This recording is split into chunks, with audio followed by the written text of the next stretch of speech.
有一个越南籍的查某移工呢，是利用家己所学的美容技术，伫台湾开一个医美的品牌，伫网络用半价来违法替人注射，也有挂丁醇。移民署屏东专勤队经过调查，今嘛甲卫生局做伙去抓人。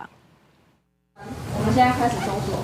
移民署屏东专勤队人员一进入厝内，连咪看到真侪医美的相关器材，有注玻尿酸用的射，甚至有用来甲鼻仔做美容的针线。这物件拢是这名越南籍的查某移工的，伊就是用这来路不明、无合法的器材、无牌来替共乡的人客做美容手术。侵入性医师人员才能用，一般人不能用。我拿吗？这个是什么？没有啦，不用。先埋线的鼻子的。 无医师执照移工开地下诊所替人做喙齿、做假鼻仔等等的手术，这款案件去年伫高雄、台中拢捌查到。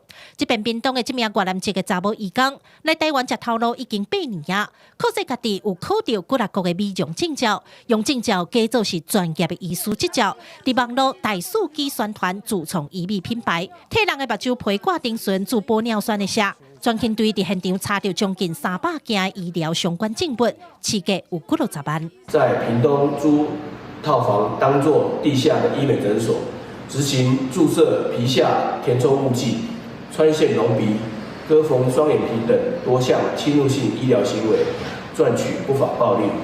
全案已经依照违反医师法等规定，移送屏东地检署来侦办。 移民署讲，针对外来人口伫台湾从事不法行为，因会继续来调查。嘛，呼吁民众做医疗相关的代志，一定要找有执照、合法的医疗场所来做，千万唔通贪俗，或被接受来路不明的手术。